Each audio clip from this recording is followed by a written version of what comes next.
বাসায় যাদের tomato sauce বানালে পাঙ্গাস পড়ে যায় বা বেশি দিন টিকে না, তাদের জন্য আজকের এই রেসিপি। আসসালামু আলাইকুম everyone, welcome back to my channel. অনেক দিন থাকবে, কিছু টিপস অ্যান্ড ট্রিক্স সহ আপনাদের তৈরি করে দেখাবো হট টমেটো সস। খেতেও মজা আর বাচ্চারা খুবই পছন্দ করে টমেটোর এই সিজনে। আপনারা সস্তায় বেশি করে টমেটো সসটা বানিয়ে নিতে পারবেন দোকান থেকে চড়া দাম দিয়ে না কিনে। তো চলুন, প্রথমে রেসিপিটা শুরু করার জন্য আমাদের লাগবে টমেটো। তো আমি পাকা লাল টকটকে দেখে টমেটো নিয়েছি, এখানে 1 কেজি থেকে বেশি হবে। তো বোটাটা আমি ছাড়িয়ে নিয়েছি আর ধুয়ে আমি একটা টিস্যু দিয়ে এগুলো সবগুলো মুছে নিয়েছি।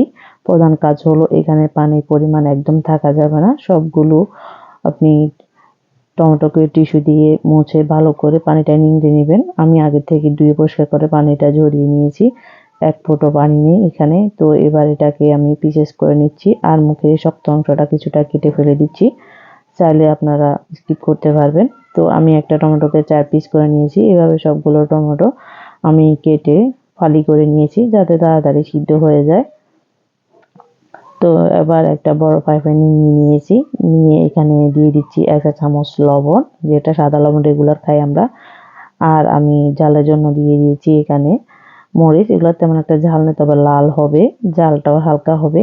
এর জন্য দিয়েছি একটা পেঁয়াজ, কয়েকটা রসুনের কোয়া, দিয়ে দিচ্ছি কয়েকটা লং, একটা আদা স্লাইস ছোট ছোট করে 3-4 টুকরা করে দিয়েছি, আর 2-3টা গোলমরিচ দিয়েছি, আর দিয়েছি একটা দারচিনি। তো এবার চুলায় বসিয়ে এটাকে ঢাকা দিয়ে 10 মিনিটের জন্য রেখে দিব। আর চুলার ফ্লেমটা একদম লোতে করে দিয়ে, এখানে কোনো রকম পানি ব্যবহার করা যাবে না। এটা আস্তে আস্তে পানি, টমেটোর মধ্যে যে পানিটা আছে ওটা বেরিয়ে আসে, এটা আস্তে সিদ্ধ হয়ে যাবে। তো আমি প্রায় 15 মিনিট পর এটা অনেকটাই সিদ্ধ হয়ে নরম ও সফট হয়ে এসে এবার ঠান্ডা হওয়ার পালা। তো ঠান্ডা হওয়ার পর কালারটা এরকম হয়েছে। তো আমি একটা হ্যান্ড ব্লেন্ডার দিয়ে এটাকে বিট করে নিচ্ছি, আপনারা চাইলে বড় ব্লেন্ডার দিয়ে করে নিতে পারবেন। তো এবার এটা ছাঁকার পালা। আর অবশ্য পানিটা কিছুটা শুকিয়ে থকথকে করে নেবেন, তাহলে সসটা ভালো হবে।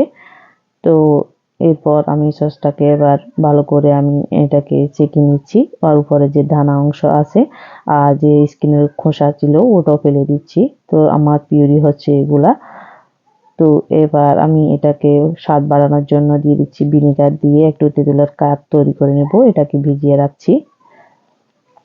তো এবার বাটিতে আমি সসটা ঢালিয়ে নিচ্ছি। এখানে বিট লবণ দিয়ে দিচ্ছি 1/2 চা চামচ, চিনি দিয়ে দিচ্ছি 1/3 কাপ, আপনারা চাইলে কমিয়ে বাড়িয়ে নিতে পারবেন। তো এবার চুলায় বসিয়ে দিয়েছি, দিয়ে আমি অনবরত নেড়ে চেড়ে যাচ্ছি। এখানে মরিচ, হলুদ, লবণ এগুলো আর কিছুই দেবো না, শুধু তেঁতুলের কাপ দিয়ে দিচ্ছি ভিনেগারে ভেজানো। এটা 1 টেবিল চামচের মতো হবে, এটা দিলে স্বাদ বাড়ে। আর এবার দিয়ে দিচ্ছি কিছুক্ষণ রান্না করার পর, প্রায় 5 থেকে 7 মিনিট রান্না করার পর এটা কিছুটা থকথকে হয়ে আসলে আমি দিয়ে দিচ্ছি 1 চা চামচ কর্নফ্লাওয়ার।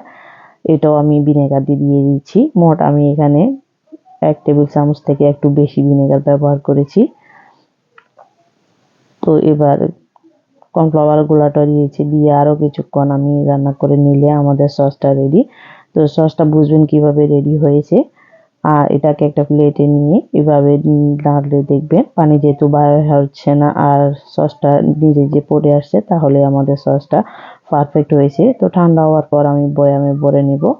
আর যে টিক্সটা পাঙ্গাস পড়বে না, এটা হচ্ছে আপনার বয়ামে ভরার পর উপর দিয়ে একটু ভিনেগার দিয়ে দিবেন, তাহলে অদৃশ্য পর্যন্ত ভালো লাগবে। আর অবশ্য হাতের স্পর্শ ছাড়া পরিষ্কার একটা শুকনো বয়ামে রাখবেন। আমার সসটা রেডি, একদম পারফেক্ট হয়েছে।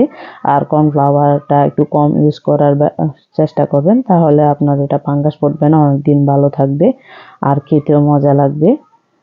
তো আমার সসটা রেডি। এই টিপসটা ফলো করলে আপনার সহজে বানিয়ে নিতে পারবেন আর অনেক দিন পর্যন্ত সংরক্ষণ করতে পারবেন। আল্লাহ হাফেজ।